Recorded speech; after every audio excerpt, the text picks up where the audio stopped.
પૂજ્યપાદ આનંદ ઘનજી ભગવંતની પરાવાળ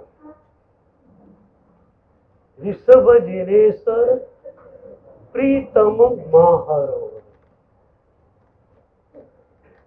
પ્રભુનો પરમ પ્રેમ જ્યારે આપણને મળે ત્યારે આપણી ભાવ દશા કેવી હોય એની વાત મહોપાધ્યાય યશોવિજય મહારાજે એક સ્તવનામાં કરી.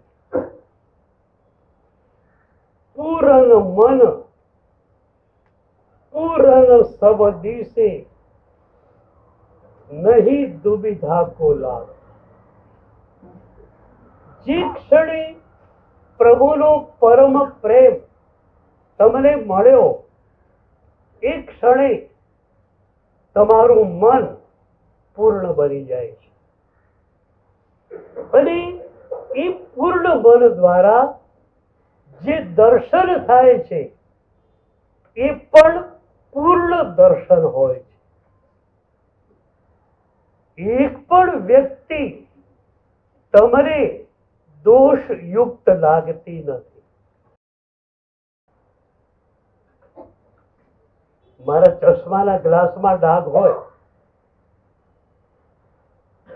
મને ફરસ પર ડાઘ દેખાશે, ભીત પર ડાઘ દેખાશે, પણ મને ખ્યાલ આવી જાય કે મારા ચશ્માના ગ્લાસમાં ડાઘ છે તો ગ્લાસ સાફ કરી રાખું. એ જ રીતે બીજી વ્યક્તિઓ અપૂર્ણ છે આવું જે આપણને લાગે છે એનું કારણ એ વ્યક્તિ નથી, આપણે છે. આપણી દોષ દૃષ્ટિ છે. શ્રીપાલ રાસની એક બહુ પ્યારી ઘટના છે. શ્રીપાલ કુમાર એક જગ્યાએ ગયા છે. ધવલ શેઠ બંદર ઉપર ધંધો કરતા હોય છે અને એમાંય એમના સ્વભાવ પ્રમાણે દાણ ચોરી વગેરે કર્યું. પકડાઈ ગયા. રાજાના સિપાહીઓ એમને પકડીને જેલમાં પૂરવા માટે લઈ જાય છે. શ્રીપાલ કુમારની નજર પડી. એમણે એ સિપાહીઓને કહ્યું, અરે છોડી દો, આ તો મારા ઉપકારી છે. શ્રીપાલ તો ત્યાં રાજાના જવાઈ તરીકે બેઠેલા હતા. આ મારા ઉપકારી છે, છોડી દો એમને. સિપાહીઓ એમને છોડી દીધા. હું વારંવાર ઓળીના પ્રવચનોમાં એક સવાલ કરતો હોઉં કે ધવલ શેઠ શ્રીપાલજી માટે ઉપકારી કઈ રીતે? અત્યાર સુધીમાં જવાબ એક જ મળ્યો છે કે સાહેબજી એમના વહાણમાં બેસીને ગયા. હું કહું છું ઓકે, એક્સેપ્ટેડ, તમારી વાત સ્વીકારી લીધી. એથી વધુ બીજો કોઈ ઉપકાર ખ્યાલમાં આવે છે? બહુ જ ઊંડી અને બહુ જ મજાની વાત છે. શ્રીપાલજીના મનમાં હતું કે આ જન્મમાં સમ્યક દર્શન મને મળવું જ જોઈએ. સ્વાનુભૂતિ મને થવી જ જોઈએ. પણ હું સમ્યક દર્શનની નજીક છું કે નહીં એ પણ મને ખબર સી રીતે પડે? જ્ઞાની ગુરુને ખબર પડે. પણ શ્રીપાલ જ્ઞાની પણ હતા. એમને ખ્યાલ હતો કે સમભાવ પુષ્ટ રીતે આપણા હૃદયની અંદર હોય તો માની શકાય કે સમ્યક દર્શન મળેલું હશે અથવા એની નજીકમાં હોય. હવે વાત એ આવી કે સમભાવ મારી ભીતર કેટલો છે એનો ખ્યાલ તો ક્યારે આવે? બધા આવો પધારો કરતા હોય ત્યાં ક્રોધ ક્યાં આવવાનો છે? પણ એવું નિમિત્ત મળે જ્યાં તમારા અહંકાર ઉપર સીધો જ હુમલો થાય ત્યારે તમારો ક્રોધ છંછેડાઈ જાય. તો શ્રીપાળજી વિચારે છે કે મારી ભીતર સમભાવ છે કે નહીં એની પરીક્ષા કોણ કરશે? એ અરસામાં પેલી ઘટના ઘટી કે ધવલ શેઠે મધરાતે એમને દરિયામાં ફેંકી દીધા. દરિયામાં ગયા તો પુણ્ય જોડે હતું. વિમલવાન દેવ આવી ગયા, કિનારે પહોંચાડી દીધા. ત્યાં પણ એક રાજાને ત્યાં અધિકારી થઈને બેસી પણ ગયા. ઓલી ધવલ શેઠ ફરતા ફરતા ફરતા ત્યાં આવે. એ રાજ્યના બંદરમાં વેપાર કરવો હતો તો રાજાની પાસે આવવું પડે, ભેટણું લઈને, અને રાજાની પરવાનગી લેવી પડે. ધવલ શેઠ જ્યાં રાજા પાસે આવ્યા ત્યાં બાજુની જ ખુરશી ઉપર શ્રીપાળને બેઠેલા જોયા. એના પેટમાં તેલ રેડાયું. આ ક્યાંથી આવી ગયો? અહીંયા દરિયામાં ફેંક્યો તો તોય સારો મર્યો નહીં.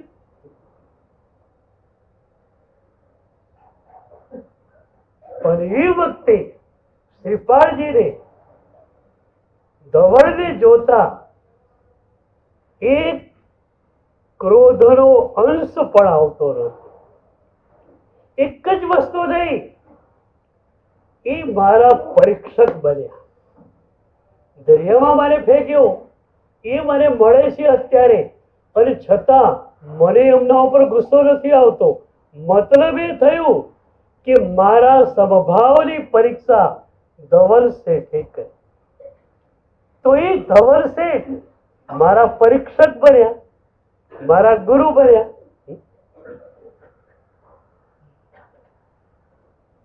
બાય ધ વે, તમને પૂછું, તમારે ગુરુ કેવા હતા? તમારે ગુરુ કેટલા હોય?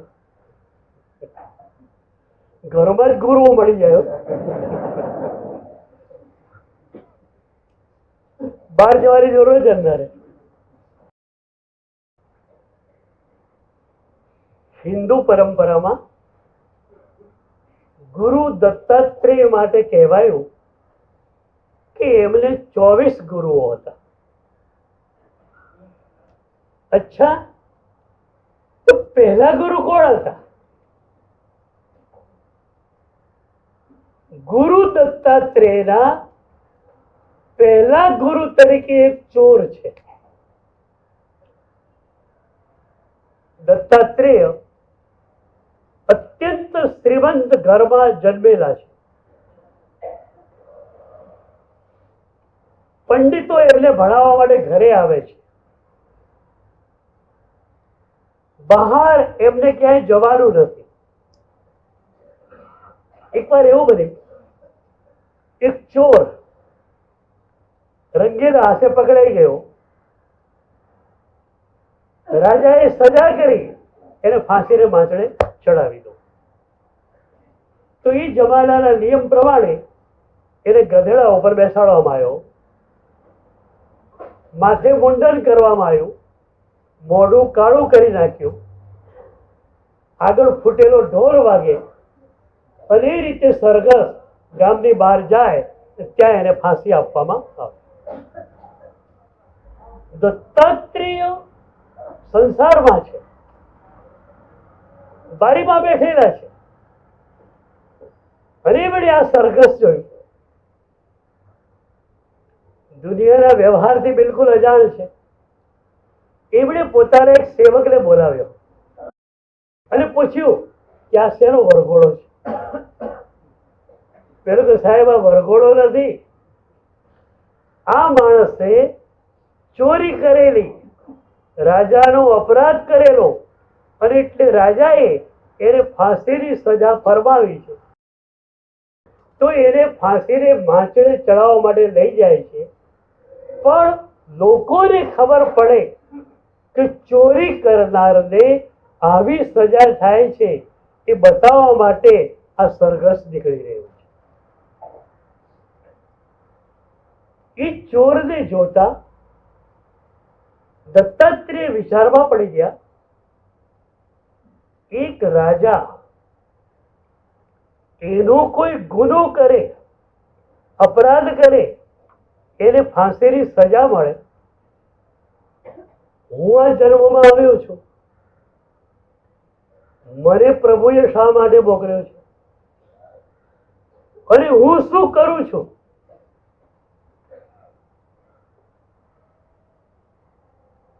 तिल तिल का मैं अपराधी हूं, रति रति का चोर. પ્રભુનો હું અપરાધી છું. પ્રભુએ મને મોકલ્યો છે અહીંયા સાધના કરવા માટે, અને હું સંસારના ભોગ વિલાસમાં ડૂબી ગયો છું. એક રાજાનો નાનકડો અપરાધ કરે એને ફાંસીની સજા મળે, તો પ્રભુનો અપરાધ કરે એને કેવી સજા મળે? એ ચોરને જોયો, વિરાગી થયા, માત પિતાની રજા લીધી, સંન્યાસી થઈ ગયા. 24 ગુરુમાં પહેલો ગુરુ ચોર, જેનાથી પણ સેજ બોધ પાઠ મળે એ ગુરુ. તો શ્રીપાળજી કહે છે કે ધવલ મારા પરીક્ષક છે, સમભાવના, એટલે મારા ગુરુ છે, મારા ઉપકારી છે. આ વાત તો મજાની હતી, પણ શ્રીપાળજીની મનોધારા જોતા લાગે કે શ્રીપાળજી આનાથી પણ આગળ વધેલા હતા. ધવલ શેઠે કામ કર્યું, દરિયામાં ફેંકવાનું કામ તો કર્યું, અને સમભાવની પરીક્ષા થઈ, અને ધવલ શેઠને શ્રીપાળ ગુરુ માને. એમાં બહુ મોટી વાત નથી. શ્રીપાળની મનોદશા એ હતી જ્યાં ચૈતન્ય પ્રત્યે સમાદર હતો, રેવરન્સ ફોર ધ લાઈફ. જ્યાં ચેતના ત્યાં આદર. આપણા યુગના સાધના મનુષ્ય ગુરુદેવ ભદ્રંકર વિજય મહારાજ સાહેબ કહેતા કે આપણે લોકોએ પ્રભુના 2 અપરાધો કર્યા છે. કયા 2 અપરાધો? સાહેબજી કહેતા જળ પ્રત્યેનો રાગ અને ચેતના પ્રત્યેનો દ્વેષ. આ 2 અપરાધ આપણે એટલા તો ભયંકર કર્યા છે કે આપણે પ્રભુના મહાન અપરાધી છે. એ અપરાધ વૃત્તિમાંથી છૂટવું હોય તો શું કરવાનું? જળ પ્રત્યે વૈરાગ્ય, ઉદાસીન દશા, અને ચેતના પ્રત્યે પ્રેમ. એક બહુ ઊંડી વાત તમને આજે કહું. ચેતના પ્રત્યેનો દ્વેષ આપણા અસ્તિત્વમાં ઊંડે સુધી પહોંચેલો છે. એક ઘટના તમને કહું. એક ભાઈ એક તીર્થમાં ગયેલા, પૂજા કરી, નાસ્તો કર્યો, નીચે એમણે રૂમ લીધેલી હતી. થોડી વાર પછી એમના બીજા એક મિત્ર આવ્યા, નીચે રૂમ નહોતી, ઉપર લીધી, ફર્સ્ટ ફ્લોર ઉપર. થોડી વાર પછી ઉપરવાળા મિત્રનો નીચેવાળા ઉપર ફોન આવ્યો કે એક કોન્ફરન્સ મીટિંગ કરવી છે, તું જલ્દી ઉપર આવી જા. ધંધામાં બધા એક સરખા હતા. પેલો ઉપર જાય છે નીચેથી, તો ધર્મશાળાની કોરિડોરમાં એ ઝડપથી ચાલી રહ્યો છે. બે બાજુ રૂમો, આગળ કોરિડોર અને વચ્ચે સીડી. આ જોશથી જાય છે અને એ વખતે એક બીજો માણસ સીડી પરથી ઝડપથી નીચે ઉતરે છે. ખૂણા ઉપર બે જણા ભટકાયા. આ નીચેની રૂમ વાળો ગરમ થઈ ગયો. જુઓ છો કે નહીં કે ભાનશે કે નહીં? હવે એકેને દેખાય એવું હતું નહીં. ન આને સીડી દેખાય એવી હતી, ન પેલાને પરસાળ દેખાય એવી હતી. સીડી અંદર હતી. ગુસ્સો આવી ગયો. પછી ઉપર બી ગયો, મીટિંગ બી કરી, બધું થઈ ગયું. રાતનો સમય. એ ધર્મશાળાની રૂમમાં ટોયલેટ અંદર નહોતું. રાત્રે એને બાથરૂમ જવું હતું, તો દિવસે ગયેલો એટલે ખ્યાલ હતો કે બાથરૂમ આ બાજુ છે. પણ બને એવું 10 વાગેલા, ઇલેક્ટ્રિસિટી થઈ ગઈ ફેલ. ઘોર અંધારું અને અંધારામાં બાથરૂમ તરફ જાય છે.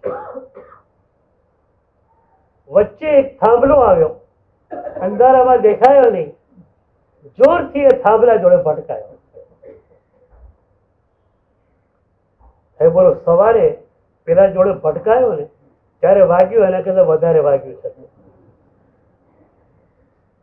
ગુસ્સો કેટલો આવે થાંભલા ઉપર. લાકડી લઈને થાંભલા ઉપર તૂટી પડે કે નહીં? કેમ અહીંયા દ્વેષ કેમ નથી આવતો? આજ આપણા મનનું આપણી સાથેનું ચીટિંગ છે. પેલો માણસ સામે હતો, ગુસ્સો આવી ગયો.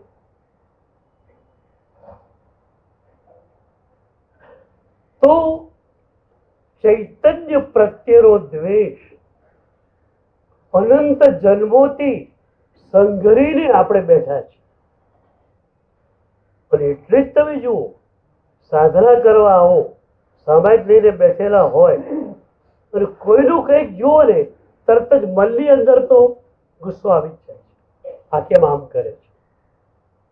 પણ ભાઈ, તને કોણે જજ બનાવ્યો છે? તું તારું સંભાળ ને.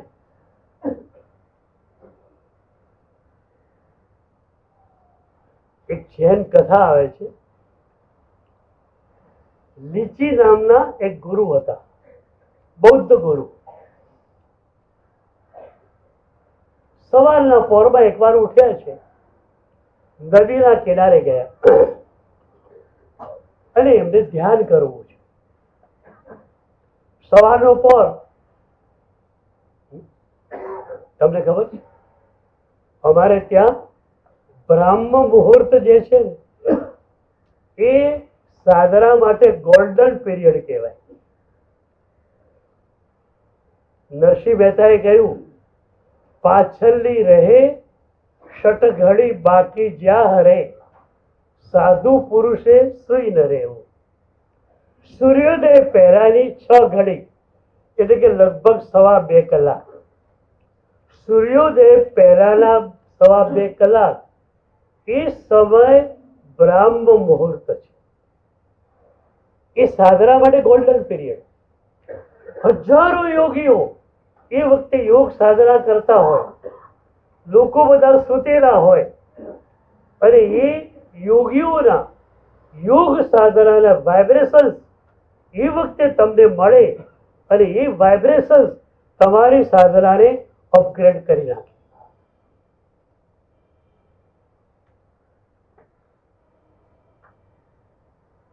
શિયાળામાં 6 વાગ્યા સુધી 7 વાગ્યા સુધી માણસ પથારી જોડે દોસ્તી કરતો હોય. પછી કે શિયાળામાં તો ગુલાબી નીંદર આવે. અરે ગુલાબી નીંદર નહીં, હરામની નીંદર.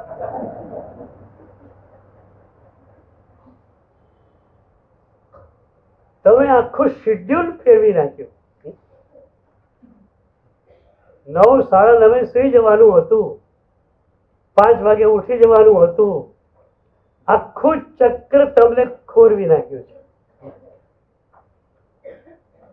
તો લીચી સવારના પોરમાં ઉઠ્યા, નદીના કિનારે ગયા, ધ્યાન કરવું છે. એમાં એક નાવ હતી.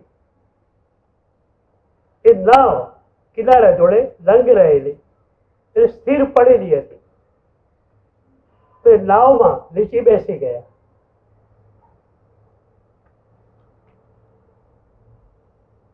થોડી વાર થઈ અને લંગર ખુલી ગયું કોઈ પણ કારણસર, અને હોળી ચાલવા માંડી પ્રવાહમાં.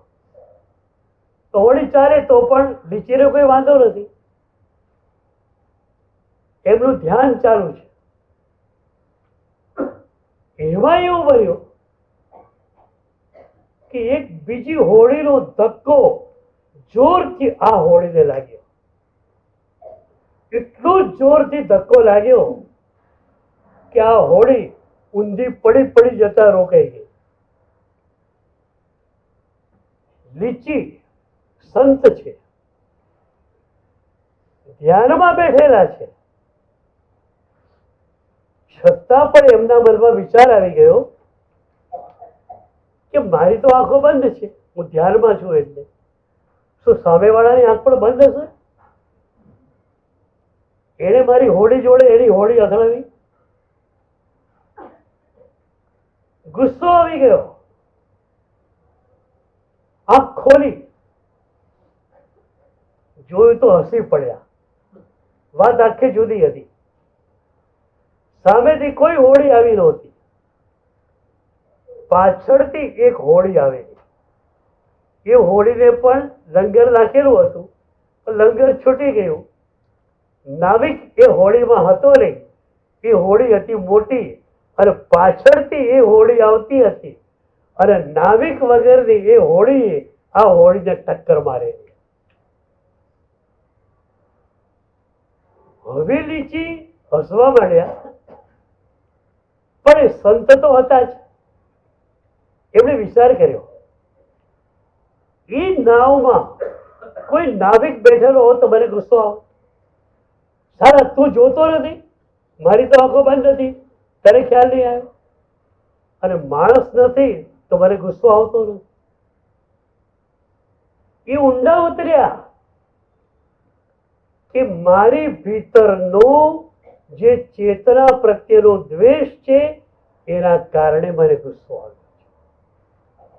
નાવ હલી કે નાવ ધ્રુજી એ કોઈ ઘટના નથી. ઘટના આ છે કે મને ચેતના પ્રત્યે દ્વેષ છે. તો પદ્યાશ્રી ભગવાન બહુ ઊંડા વૈજ્ઞાનિક આયામના મહાપુરુષ હતા. એમણે જોયું કે આપણી સાધના અટકે છે ક્યાં? અહીંયા અટકે છે, જળના રાગમાં અને જીવના દ્વેષોમાં. તમે નમો સિદ્ધાણમ બોલો. નમો થોડમમાં એનો વિસ્તાર આવે. જીઓ અહીંયા સિદ્ધા જેઓ ભવિષ્યંતિ ના ગયે કાલે સંપય્ય વર્તમાણા સવેતિ વિહેણ અલ્લાહ. સિદ્ધ ભગવંતો થયા. ભાઈ તમારો નમસ્કાર ને.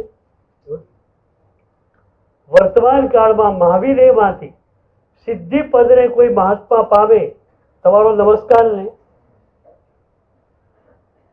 અને ભવિષ્યમાં જે સિદ્ધ થવાના આ બધા જ એમને નમસ્કાર ને. કોઈએ ગાળ કીધી, તમે શું કરશો? હવે નમસ્કાર. કોઈ અંકલ હોય વિના કારણે તમારા પર તૂટી પડે, તું આવો છે ને તું આવો છે, તમે એના પગમાં પડો. એ અંકલ નવાઈમાં ડૂબી જાય, સારું થયું શું? સામાન્ય ત્યાં નિયમ એવો છે, એક્શન ની સામે રિએક્શન. તમારો નિયમ આ છે ને, પણ પ્રભુ શાસનમાં તમે છો તો તમારો નિયમ આ ના હોય શકે. એક્શન ની સામે રિએક્શન એ દુનિયાનો નિયમ, એક્શન ની સામે નોન એક્શન એ પ્રભુ શાસનનો નિયમ.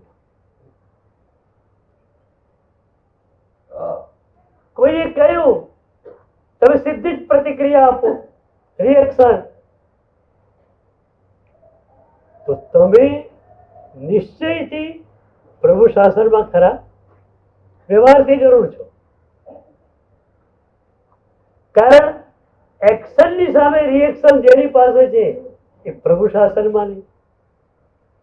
એક્શનની સામે નોન એક્શન છે એ જ પ્રભુ શાસનમાં છે.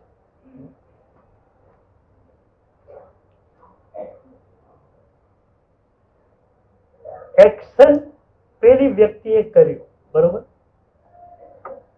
તમે છે ને સીધા એ વ્યક્તિને જુઓ છો, એને ગાળ આપી, એને આમ કર્યું. આપણે જૈન છીએ, કર્મની ફિલોસોફી નાનપણથી આપણે જાણીએ છીએ.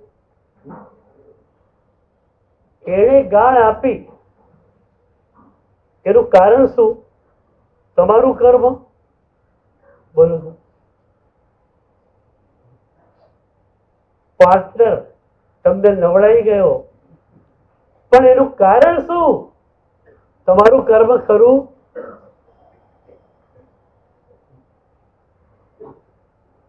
જો તમને તમારું કર્મ દેખાય તો પેલી વ્યક્તિ ઉપર ગુસ્સો કેમ આવે?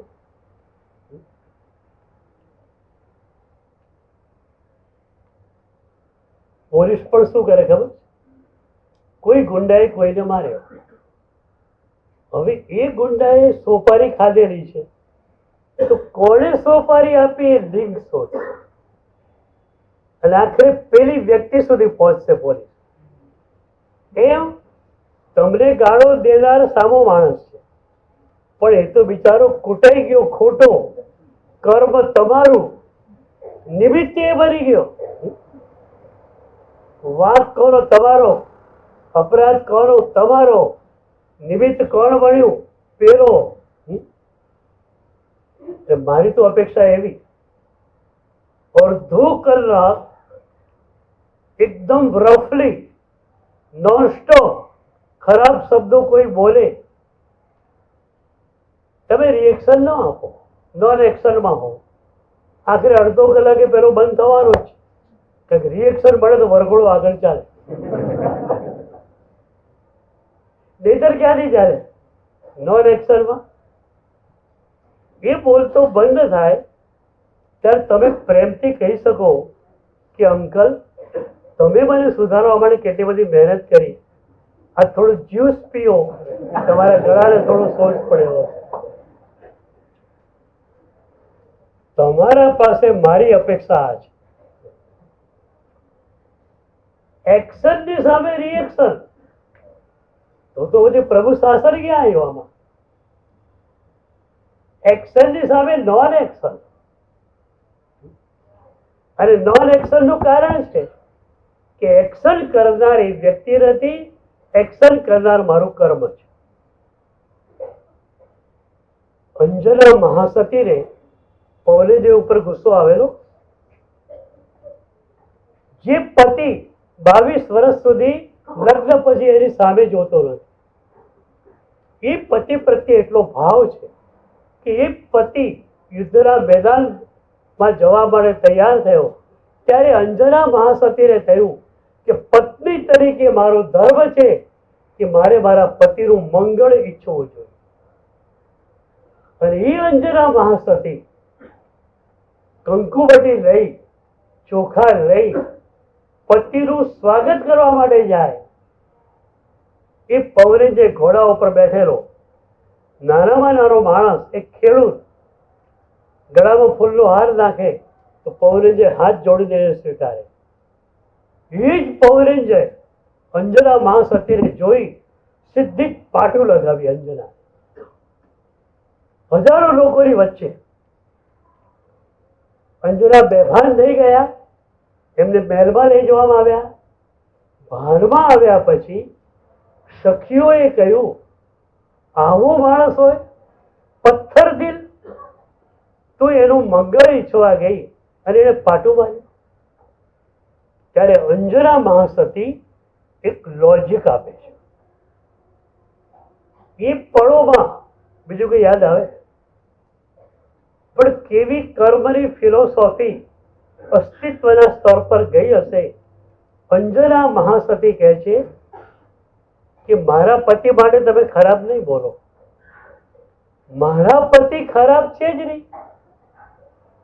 લોજિક આપે છે. જો મારા પતિ ખરાબ હોય તો બધાની જોડે ખરાબ બિહેવિયર કરે. એક નાનાવાળો માણસ આવે એનું પણ પ્રેમથી સન્માન સ્વીકારે છે. માત્ર હું ગઈ અને પાટું મારે છે, મતલબ મારું કર્મ ખરાબ છે, નહીં કે મારા પતિ ખરાબ છે. આ અંજના મહાસતીને કેટલી વાર સાંભળી ચૂકેલી માતાઓ. એ અંજના નાનકડા સ્તર ઉપર એક અંજનાજીનું નાનકડું એડિશન તમારા ચિત્તમાં કેમ ન હોય? આજે તો વાત એવી થઈ કે નામમાં પણ આ ગયું. 25-30 વર્ષ પહેલા અંજના, ચંદના, છોકરાઓના કુમારપાળ, વસ્તુપાળ આવા નામ રહેતા. અને એવું નામ હોય ને તો એ દીકરી પૂછે કે માં, ચંદના મારું નામ છે, તો આ ચંદના કોણ હતા? અને પછી એ ચંદનાજીની વાત કરે માં, ત્યારે નાનકડી દીકરીના મનમાં એક બીજ રોપાય, એક સપનું રોપાય કે મારે પણ ચંદનાજી જેવા બનવું છે.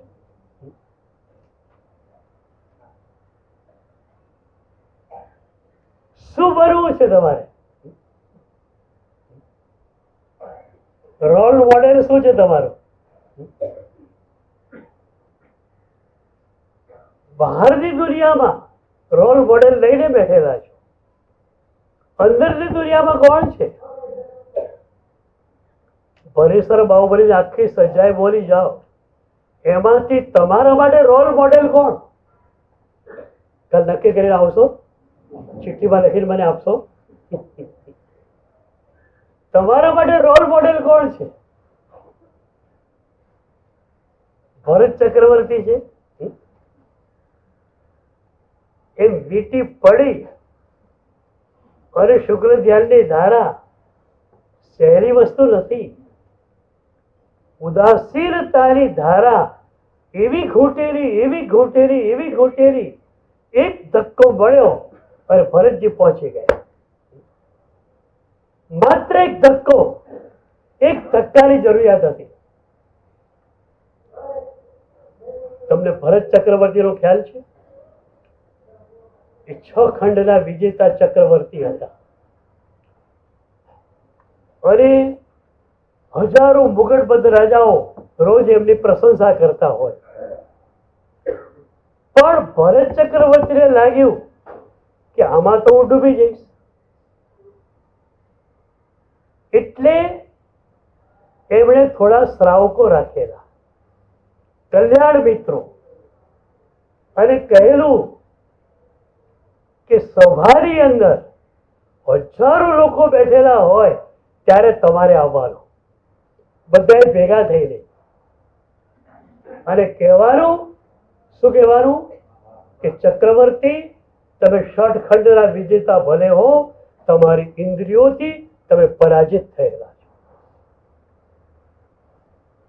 તમે બાહ્ય જગતમાં વિજેતા છો, આંતરિક જગતમાં તમે પરાજિત થયેલા માણસ છો. આવું હજારો લોકોની વચ્ચે રોજ ભરત ચક્રવર્તી સાંભળતા. એ કેવી લગન હશે! હું આમાં ક્યાંય ડૂબી ન જાઉં એવી જે તીવ્ર લગન હતી એના કારણે આ વ્યવસ્થા થઈ. તમે રાખી જ આવી કઈ વ્યવસ્થા?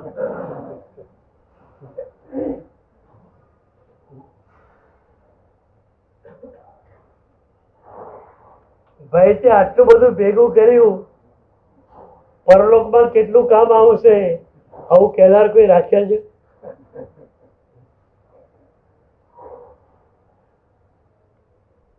તો શ્રીપાળજી પાસે રેવરન્સ ફોર લાઈફ હતું. જ્યાં ચેતના ત્યાં સમાધાન. ધવર શેઠમાં બીજું કઈ જ જોવાનું નથી. એ ચેતના છે, અનંત ગુણોથી યુક્ત છે. એક સરસ દૃષ્ટિકોણ છે આમાં, બહુ સરસ. તમે પણ એપ્લાય કરી શકો એવો છો. કોલસારી ખાણ હોય અને કર્મચારીઓને એમાં રોજ ઊંડે જવાનું હોય. એ સાંજે નીકળે ત્યારે કોલસાથી આખું શરીર રજટાયેલું હોય. જ્યાં કપડું ન પહેરેલું હોય ત્યાં આખો ભાગ કાળો કાળો કાળો થઈ ગયેલો. હવે એક કર્મચારી બહાર નીકળ્યો છે. એની શિખર ઉપરથી ખબર પડી જાય છે કે આ ચીમન છે, અને એને ઓળખનાર બહાર બેઠેલો છે કે આ ચીમન છે. ચીમન એકદમ ગોરી ગોરી કાયા વાળો, એકદમ ગોરી ચામડી છે. પણ જયારે ખાણમાંથી નીકળે ત્યારે કેવો છે? એકદમ કાળો કાળો કાળો. તો એ વખતે એને જાણનાર કોઈને એના બધે ગુસ્સો આવે. સારો હફસી જેવો કાળો. ખબર છે હમણાં નળ નીચે બેસશે અને કોલસાની રસ જતી રહેશે, એકદમ ગોરો ગોરો એ લાગવાનો. આ દૃષ્ટિકોણ શ્રીપાળજી પાસે હતો. ધવળ અત્યારે દેખાય છે ક્રોધ, અહંકાર, સ્વાર્થ વગેરેથી ભરાય, પણ એમનું મૂળ સ્વરૂપ કયું છે? મૂળ સ્વરૂપમાં એ અનંત ગુણોથી યુક્ત છે. આમાં પણ છે ને, તમારું મન તમારી જોડે ચીટિંગ કરે છે. કોઈ પણ વ્યક્તિમાં સેજ દોષ જોયો, તમે શું કહેશો? એ ફલાણા ના મૂકો, એ તો અહંકારનું પોતળું છે. હવે તમને પૂછું, રોગ અને રોગી. તાવ કોકરે આવ્યો છે, એ રોગી થયો. તાવ રોગ છે. બેમાંથી ખરાબ શું? તાવ વાળાને ઘરમાંથી કાઢી મૂકવાનું. રોગી ખરાબ કે રોગ ખરાબ? કોણ ખરાબ? રોગ. રોગને કાઢી નાખો, રોગી તો સારો છે, બરોબર? એમ દોષી ખરાબ કે દોષ ખરાબ?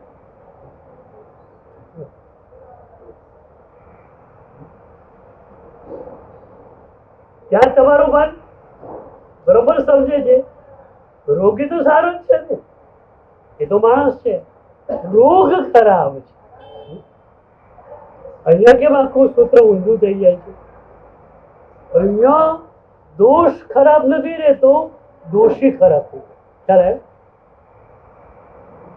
એ દોષ જેના કારણે તમે એ વ્યક્તિને ખરાબ કહો છો, એ જ દોષ તમારા લઈને તમે બેઠેલા હો આરામથી. પાછું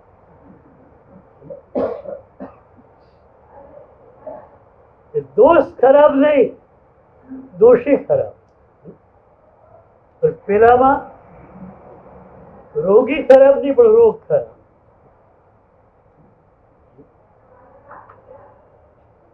તો હવે આ ખ્યાલ આવશે. આ મનની ચીટિંગ માંથી બહાર નીકળવું છે. કારણ કે આમાં પણ અનાદિની ધારા આવી, જીવ દ્વેષ. કોઈને સારો માનવો એમાં તમારે સાધનાની જરૂર પડશે. ખરાબ માનવામાં તમારે સાધનાની જરૂર જ નથી. બિલકુલ અનપઢ માણસ હોય એને પણ કહી દો આ માણસ ખરાબ છે, અરે એનું નામ મૂકો, ખરાબ. એક બીજી વાત તમને પૂછું. તમે આખી મનુષ્ય સૃષ્ટિને બે ભાગમાં વહેંચી નાખી. સારા ખરાબ. સારાની વ્યાખ્યા શું, ખરાબની વ્યાખ્યા શું? આ માણસ સારો એની વ્યાખ્યા શું, અને આ માણસ ખરાબ એની વ્યાખ્યા શું? વ્યાખ્યા કે તમારી વ્યાખ્યા એ છે કે જે તમારા હું ને પંપાળે એ સારો, તમારા હું ને ખોતરે એ ખરાબ. આ વ્યાખ્યા છે ને તમારી. તમારી વ્યાખ્યા આ છે. ઘણી વાર હસતા હસતા કહું કે તમે સૃષ્ટિનું કેન્દ્ર બિંદુ થઈ ગયા, કે તમારા કારણે આખી મનુષ્ય સૃષ્ટિનું વિભાજન થઈ જાય. આ સારા ને આ ખરાબ. તમે કેન્દ્ર બિંદુમાં આવો તો થઈ શકે. મને સારા એ સારા, મને ખરાબ એ બધા ખરાબ.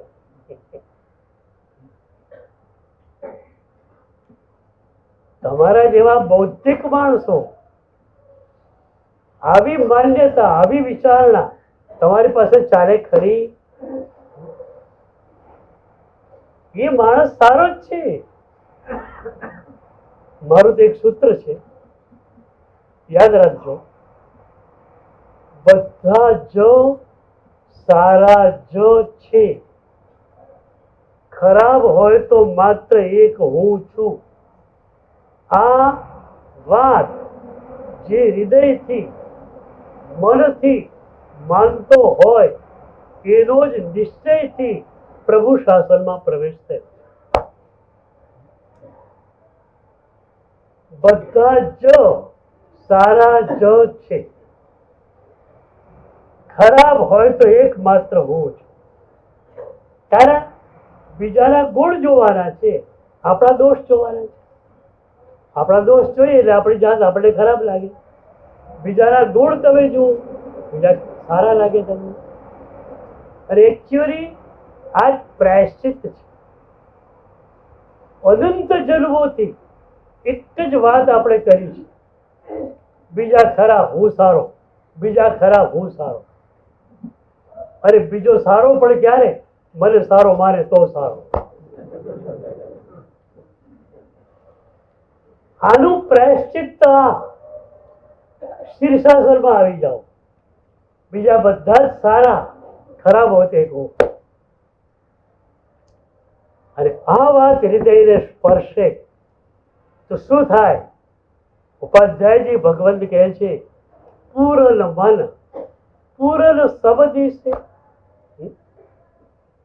પછી આખું જગત તમને પૂર્ણ દેખાશે, કોઈ અપૂર્ણ છે જ નહીં.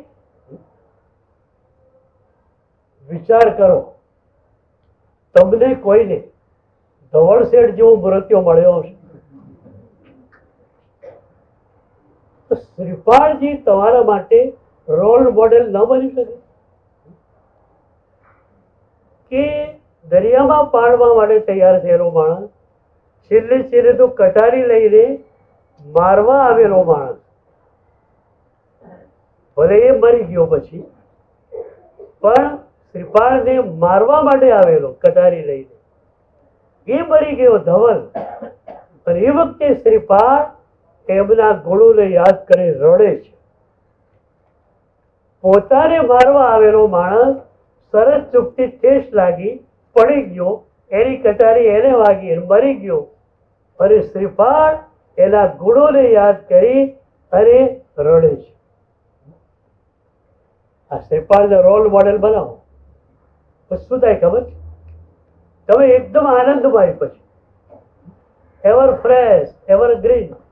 અત્યારે પીડા કેમ થાય છે? તમને બધા અધૂરા જ દેખાય છે. તમને બધા અધૂરા જ દેખાય. પહેલાના યુગમાં આજે ફરક શું પડે ખબર? પહેલા દરેક વ્યક્તિ પોતાની ફરજને સમજતો. પતિ સમજતો કે પત્ની માટે મારે શું કરવું જોઈએ, એ પણ મારી કલ્યાણ મિત્ર છે, તો એને પણ વધુ સમય આરાધનારો મળે એના માટે કોઈ વ્યવસ્થા કરી આપું. એ જ પતિ પોતાના દીકરાઓ માટે વિચારતો કે મારે ત્યાં આવેલ સંતાન એ અગણિત પુણ્ય લઈને આવ્યા છે જૈન કુળમાં, તો એ પુણ્ય લઈને આવ્યા છે, એમને હું શાસક બનાવું, પાઠશાળાએ મોકલું, ગુરુદેવો પાસે મોકલું, સારા સંસ્કારો આપું. પત્ની વિચારતી કે પતિ એટલે મારા પરમેશ્વર, અને એમની અનુકૂળતા સાધનાની જે રીતે હોય એ રીતે મારે વર્તવું છે. દીકરાઓ કહેતા કે માતા અને પિતાની અમારે ભક્તિ કરવી. આજે દરેક વિચાર કરે છે બીજાની ફરજ તો. પતિ કહે છે પત્ની આમ કરવું છે, દીકરાએ આમ કરવું છે. પત્ની કહે છે પતિ આમ કરવું છે, દીકરા કહે છે માતા પિતાએ આમ કરવું છે. હવે આટલું જ જો ફરી જાય તો શું થાય? તમારા ઘરમાં આનંદ જ આનંદ હોય તો પૂરન મન પૂરન સબ દિવસ.